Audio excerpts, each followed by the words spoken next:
দেখা হবে সিনেমা হলে। Hello friends, welcome to my channel. আমি গট অন ভিডিও। এখন কথা বলবো আফরান নিশোর পরবর্তী সিনেমা দাগি নিয়ে। দাগি অ্যানাউন্সমেন্ট টিজারটা নিয়ে অ্যানাউন্সমেন্ট তারা করে দিয়েছে, অফিসিয়াল হয়ে গেছে। দাগি সিনেমায় তারপরে সিনেমা যেটা আসবে 2025 সালে রোজার ঈদে, মানে ঈদ হবে মার্চ মাসে বা এপ্রিল মাসে, আমি সঠিক এটা জানি না। তো সেই মাসে তো বেশি দিন আর নাই বাকি। শুটিং তারা শুরু করছে কিনা সেটা বলতে পারি না।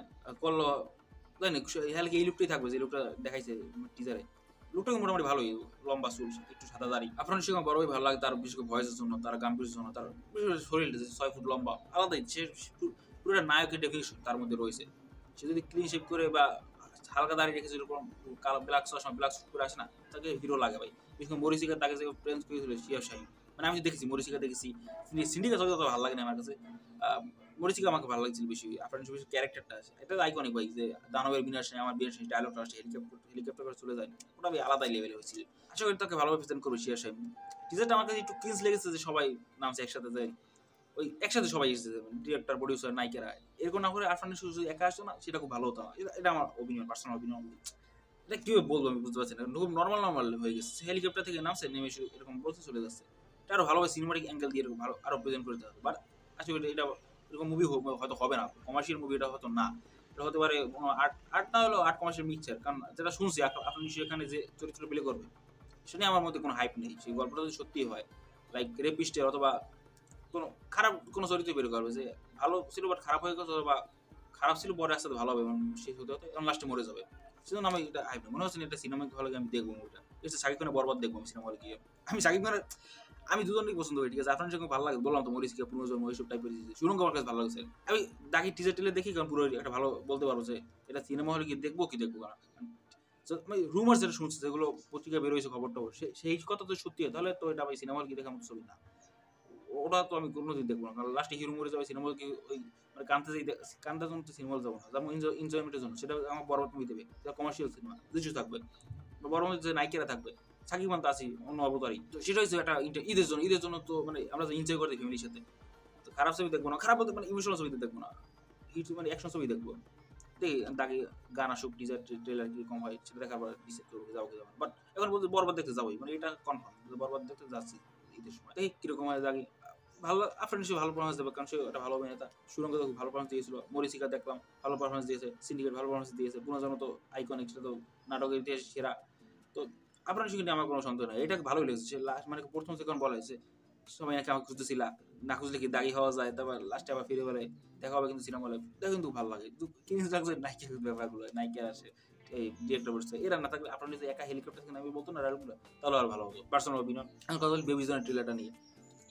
ট্রেলার গায়ে ভার্মে ম্যান, লাস্টে সালমান খানের ওই দুই 2 সেকেন্ড কি 5 সেকেন্ডের ক্যামিও, প্রথম চোখটা দেয়, তারপরে একটা লাস্টে বলে মেরি ক্রিসমাস, মেরি ক্রিসমাস। আটটুখানি চিন্তা সালমান খান, ওটাকে সালমান খান বোঝা যায়, ঠিক আছে। আমি প্রথমবার হ্যাক করিনি, পরে ইউটিউবে রিভিউ দেখে তারপর সালমান খানকে আমি ও শিট ওটা সালমান খান ছিল। পরে আবার যাই একটা 0.25 স্পিড দিয়ে দেখছি, তখন দি ইয়েস ওটা সালমান খান। ম্যান ভাইজান আসবে মেরি ক্রিসমাসই। লাস্টে এরকম একটা বল মারবে বরুণ ধওয়ান আর সালমান খান একটা টেবিল উঠে মারামারি করে। বরুণ ধওয়ান প্রথমবার বরুণ ধওয়ানকে, পরের সাথে সালমান খানকে, মানে ক্লিয়ার দেখায় না, বাট একটা সাইড দেখায় সালমান খানের। ভাই ওটা তো ওই সালমান খান বেবিজন দেখতে আসি আমি শুধু কথা। একটু হাইপ কম ছিল থেরি রিমেক, কারণ বোঝা যাচ্ছে থেরি রিমেক ওটা মানে রিয়েলি বোঝা গেছে যে একটা same to same frame two frame copy হবে মনে হচ্ছে, শুধু একটু একদম লেভেলটা উপরে করছে। 16 সাল আর 24 সাল পার্থক্য এটা বোঝা যাবে, একটু মডার্ন ভার্সন হবে, ভিলেনটা পাওয়ারফুল হবে, ঠিক আছে। সালমান খানের গল্পটা একটু বাড়াবে, তো এরকম হবে। দেখবো বেবিজন দেখবো, বেশি কীর্তি সুরেশ রয়েছে, বা গান তো মোটামুটি, গান বলবো না এটা ভালো লাগে না অতটা আমার কাছে। তারপর একটা গান আসলে বাচ্চাটা সেটা অত ভালো লাগেনি। ডিজেটেলে ভালো লাগছে, যেটা টেস্টার কাটে ছিল এর আগে, এখন ট্রেলারটা ভালো লাগছে। বড়জনের জন্য এক্সাইটেড রয়েছে, ভালো পারফরমেন্স দেবে দেখে তো মনে হচ্ছে। বিশেষ করে কালেজ ডিরেক্টর যে অ্যাটলি অ্যাসিস্ট্যান্ট ছিল একসময়, অ্যাটলি যে কি মানে ভালো অ্যাটলি কিন্তু একসময় শঙ্করের অ্যাসিস্ট্যান্ট ছিল, তো এরকম করে অ্যাসিস্ট্যান্ট থেকে অ্যাসিস্ট্যান্ট, ইয়েস আমি করে অ্যাসিস্ট্যান্ট হতে পারতাম এরকম, আমার ডিরেক্টর অনেক ইচ্ছা, তাহলে আমি একদম ভালো মুভি বানাবো ভাবছি। এটা নিয়ে তেমন আর কিছু বলবো না, মানে এখন মুভি রিলিজ করতে আর বেশি দিন নাই, কত 25 তারিখ রিলিজ হবে আজকে, ওকে 10 দিনের মতো রয়েছে। এক্সাইটেড রয়েছে এখন আমি মুভিটার জন্য। বেবি জন, ইয়েস এইটা বলতে হবে, বেবি জনের টাইটেল ট্র্যাক আছে গানটা, ও বেবি জন, এটা কিন্তু ভালো লাগে। এইটা পুরো আসলে আমি এটা ডাউনলোড করে তো রিংটা দেবো, নাহলে এটা শুনবো। যে জাওয়ানের টাইটেল ট্র্যাকটা ছিল জাওয়ান হে তু, এটা কিন্তু ভালো লাগে, ঠিক আছে। হুক থামান যে তো মিউজিক দিয়েছে, আশা করি ভালো হবে। থামান তো এই গুন্ডুরগা মিউজিক দিয়েছিল, গুন্ডুরগা কিন্তু মিউজিক অ্যালবাম পুরো হিট, 2024 সালে সেরা মিউজিক। আচ্ছা আপনারা 2024 সালে আপনার ফেভারিট গান হচ্ছে, যেমন একটা গানই বলতে হবে, সেটা কমেন্টে লিখে জানাই। 2024 সালে একটা গান ফেভারিট, অনেকগুলো গান রিলিজ জানি, অনেকগুলো ভালো ভালো ফেভারিট গান আছে, যখন একটা গান কমেন্টে লিখে জানি যে এইটি সবচেয়ে বেশি ফেভারিট। আমার ফেভারিট বললে আমি বলবো ঘুমটার কারণ থেকে মাওয়া ইনতাই না গানটা, ওইটা ভাই এতবার শুনছি, বিশেষ করে ভিডিও অডিও দুইটাই ভালো লাগে। কিছু কিছু গান থাকে যেটা ভিডিও ভালো লাগে অডিও ভালো লাগে না, কিছু কিছু গান অডিও ভালো লাগে ভিডিও ভালো লাগে, বাট এইটা যেটা ভিডিওটা ভালো লাগে মনে হচ্ছে নাচটা মাওয়া ইনতাই না, আরো পরপর আন্না এই করে ডাকে, মানে ফেসবুক ইনস্টাগ্রামে হয়তো রিলে দেখে এরকম খুবই ভাই মনে হচ্ছে নাচটা ওখানে সিম্পল, অতটা কঠিন নাচ না, গানটাও যেটা আলাদা ভাইব দিয়ে দেয়। এটা আমার 2024 সালে হয়তো বেশি শুনছি। আমি এখন তো এনিমালে গতি বাইরে পাইনি, তো 24 সালে কোনো মুভি কথা বললে এখন আমার মনে পড়ে খালি এনিমাল, লিও, এইগুলো আমার ফেভারিট মুভি আছে 2023-এ। 24 সালে মানে মনের দাগ কাটার মতো মুভি কোনো 24 সালে বাইরে নেই, ভালো লাগছে, অনেক ভালো লাগছে, বাট বলবো না এনিমালের মতো ওরকম দাগ কাটে নাই কোনোটা মুভি যে এখন কথা কই। আমি এখন এই কদিন আগে এনিমাল মুভি দেখছি, এখন ডাউনলোড করছি, মানে মোবাইল এখন আছে, আবার কদিন পরে দেখবো।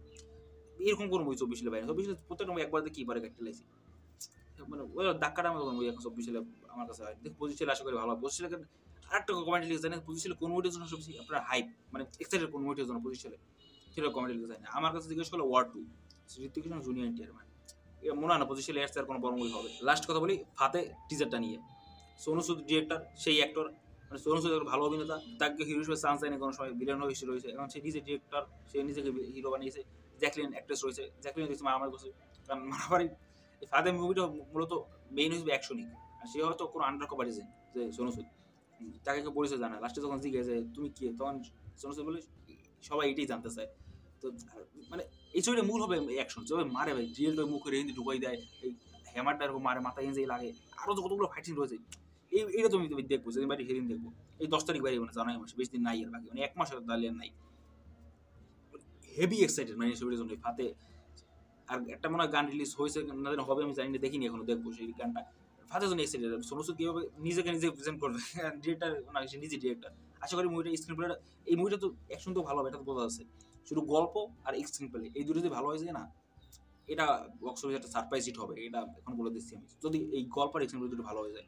অবশ্যই এই দুটোই আজকাল যুগে মেইন, এই দুটো যদি খারাপ হয় তাহলে আর মুভি মানে বড় বড় হিরো মুভি খারাপ হয়ে থাকে, এই দুইটাকে জিনিস করে মেইন গল্পটা ভালো লাগে প্লাস স্ক্রিন প্লে ভালো লাগে, আশা করি দুটো ভালো হবে। আর রাশমিকার একটা টিজার বাইছে গার্লফ্রেন্ড নামে, টিজার দেখলাম, মানে তেমন কিছু ওপিনিয়ন দেওয়ার মতো কিছু আমি বলবো না, এই টিজারটা ওকে ওকে দেখি, মানে মেইন যে গল্পটা কি থিমটা সেটা এখন বুঝতে পারিনি, রোমান্টিক গল্প হতে পারে, বাট মেইন লিড থাকবে রাশমিকা, কারণ কোনো বড় তো নায়ক নাই, তার মানে তার পিয়নটা ভিউ দিকে এই পুরো ছবিটা দেখাবে, দেখি কোনো আরো একটু ট্রেলার আসবে বা গান আসবে তাহলে বুঝতে পারবো, এটা নিয়ে এখন কিছু বলবো না, যেটা কিরকম ধাঁচের গল্প তো রয়েছে আর কি যাবে এখন, আমি ভালো কথা মানে সত্যি কথা বলতে আমি বুঝতে পারিনি, অনেকবার দেখলাম, এখন ডাউনলোড করা রয়েছে, বাট মেইন থিমটাই বুঝিনি, এখন দেখি আরেকবার একটু কোনো বড় কোনো ভিডিও প্যাকেজ রিলিজ তখন বলতে পারবো এটা সম্পর্কে। তার বেশি কিছু বলবো না, এই ছিল ভিডিওটি ভালো লাগলে লাইক করে দিও, চ্যানেলটি সাবস্ক্রাইব করে দিও, thank you for watching, good bye.